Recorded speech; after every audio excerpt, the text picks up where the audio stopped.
This year marks half a century since the assassination of President John F. Kennedy. And to this day, his death remains one of the most contentious accounts in an official government narrative.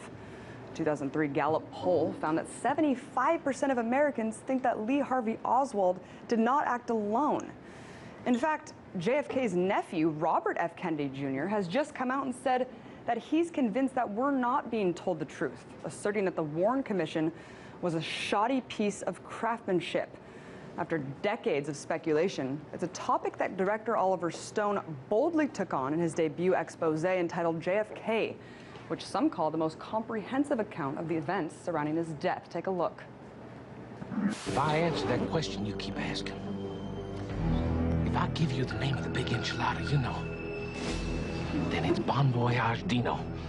I mean like permanent. I mean like a bullet in my head, you dig? Does that help you see my problem a little better?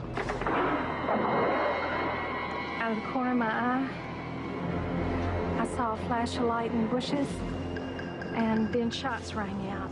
No cloak and dagger stuff, you know. They call it Operation Mongoose. It's gonna be okay, Dave. You just talk to us on the record and we'll protect you. I guarantee it.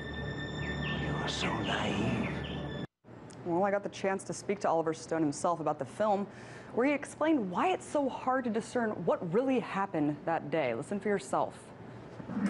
These are my conclusions based on a huge amount of research, but we cannot ever prove anything in that movie practically, because there's been so much blurring of the facts, so much disappearance, the autopsy among them, the bullets, the concept of fingerprints, all the chain of evidence was lost. Oswald's interrogation was lost. Unfortunately, more than 50,000 pages of JFK-related classified documents are being withheld, despite a FOIA request for the release of this information for the 50th anniversary of his death this year. But people are still demanding the truth. In fact, the National Archives and Records Administration just asked for suggestions on a public forum about what it could do to create greater transparency. And lo and behold, the most popular response was to get the Kennedy records out. So, here to talk about what these records could reveal and whether their holdup is more strategic than we all think, I'm joined now by Russ Baker, editor of WhoWhatWhy.org and author of Family of Secrets. Thank you so much for coming on, Russ. My pleasure. So you've been investigating this issue for a very long time. Let's talk first about the documents. These 50,000 pages that are not being released, it's only 1% according to the establishment. So if we already have the other 99%, what could this 1% really reveal to us? Well, it could reveal a great deal. In fact, the question would be, since the government's official position has always been that it was just Lee Harvey Oswald and there was nothing more to the story, why would anything be withheld that relates to the Kennedy assassination? And, you know, they use numbers. We don't know that we can trust them, but they say 5 million documents. Most of them have been released. They've only held back 1%. Well, that's 50,000. You do wonder what are in those 50,000 documents. Right. I mean, that's a good question. If they have nothing to hide, why are they refusing to release information? Why are they hiding a really important aspect of this investigation? Let's go over some of the biggest anomalies for people who haven't really researched it, who maybe haven't seen JFK or know really that much. That contradict the official story. First, why is the bullet called this magic bullet? I mean, why do people refer to it that way? Well, basically, I mean, that's a very complex technical issue, but in essence, what happened was the Warren Commission was under pressure to agree with a story that had already been leaked by J. Edgar Hoover, that they had already concluded within basically hours that Oswald had done it alone, that there was nothing else for them to do, and so they had to conform to that. So they had to go through great gymnastics in order to make it possible for this one man to have fired those crucial shots that caused a number of different injuries, bullet holes, and so forth. So one bullet caused a bunch of different exit wounds, and it doesn't really make sense. The grassy knoll, why is it speculated that a fourth shot actually took place and not from the book depository? Well, there are really many different accounts suggesting some sort of triangulation, multiple shooters. Obviously, if the people who are professionally trained in conducting coups understand you only have one chance to do it, and you need to do it right. And what you would do is you'd have people in the back and you'd have people in the fore, and that is what most of the indications are, that there were several shooters. And wasn't there a government agency that actually conducted an independent investigation and listened to the tapes from that day and actually concluded that that there was a fourth shot. Right, Abby. This is very, very interesting. The House in the 1970s, a decade after the Kennedy assassination, conducted extensive inquiries. The House Select Committee on Assassinations, in its final report, actually concluded a probable conspiracy in Kennedy's death. Unbelievable. The man with the umbrella, this is something that I didn't even know about until today. Really fascinating that a person would be standing out in the sunlight dressed in all black, holding an open umbrella. What is the significance of this? We just did a story on that recently on WhoWhatWhy. What we were interested in was that there was a man who was furiously pumping an umbrella at the exact moment that the shots rang out on a sunny day right next to Kennedy's car.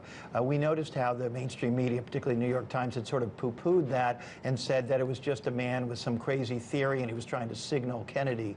That seemed improbable. And so what we think is it was any of a number of things.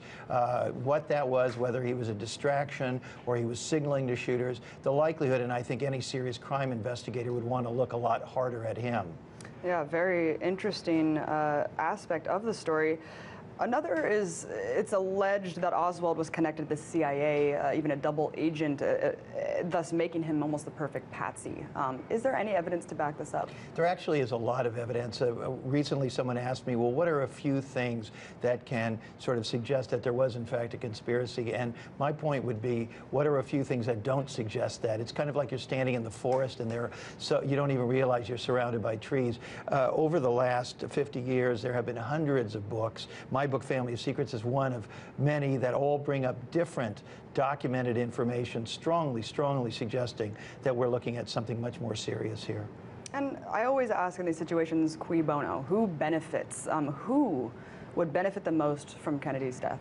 Well, one of the things that I think the mainstream media has been doing all of these years is trying to convince us that John F. Kennedy was in some ways not that significant a figure. There was no reason to take him out. The more I study him, the more I realize he was probably the most radical president, but perhaps at least in that century and perhaps in American history. He and his brother Robert were pursuing a broad range of initiatives that were angering particularly corporations and wealthy individuals, everything from oil companies to foreign resource extraction companies to the organized crime to people in major centers in the government, in the military, in the CIA. They basically were taking on everybody. And I think when people look at that and they look at him kind of targeting organized crime, the Mafia, and they say, well, the Mafia took him out. But could the Mafia have gone to the extent of the cover-up of his death without government involvement? Absolutely not. I do think that this was a very layered operation. I'm continuing to investigate it, and I think what we're looking at is something that was years in the planning. There were so many different people brought in, particularly for the purpose that people could point their fingers. But again, I think the mob was being utilized by much more calculating people who had the capability, as you point out, to also orchestrate a cover-up involving the autopsy and, of course, the Warren Commission and everything that came after. Right, which was appointed by Johnson, his the vice president at the time, who then became president. Based on all the information available, I know that there's been multiple independent investigations that have come. You've been doing your own. What is the conclusion? I think the conclusion is that the same people in this country who think it's okay to assassinate or otherwise remove elected leaders don't feel that way only when it comes to other countries. It's just that if you're going to do it in this country, you have to be much more careful. You have to be absolutely sure that you control the whole environment. Controlling the media is the key to all of it, because if you control the media, you control the minds. I think Jim Morrison said that. And if you do that, basically, you really don't have any kind of problem. Somebody once said to me that the most important agency in the government was the Department of Justice, because as long as your friends are in there and they're not going to come after you, you're okay. Everything you do is legal. Indeed, the media manipulation is a huge aspect of this. Of course, the overwhelming majority of Americans don't believe the official story, yet anyone who questions it is labeled fringe, a conspiracy theorist, even the disinformation campaign going on about the people who want these documents to be released. But first, if this is the case, that there was this criminal cabal behind the assassination, did they get phased out, or do they still exist in the form of a military-industrial complex? I mean, where did they go? I think all you have to do is look at the fact that we have so few choices in this country, that ever since John F. Kennedy, the range of options that have been presented to us are all very, very narrow. You see that in the presidential debates. There really is no general broad disagreement about, for example, pursuing foreign wars, about what the United States interests actually are. And I think that the message has been made clear that real dissent will not be tolerated. And how is it that so many people can disagree with this official narrative, yet kind of be dismissed still to this day as just fringe? I think this gets back to controlling the dominant narrative in this country. It gets back to the ownership of the media, the ownership of textbook companies, the major donors to large universities and so forth. As long as you control the purse strings, you control virtually everything. And, you know, last but not least, what do we do about these documents? I mean, Obama's trying to hold them indefinitely. It's already coming up on the 50 years. They can't possibly impede national security. I mean, we're talking about an event that occurred very long time ago.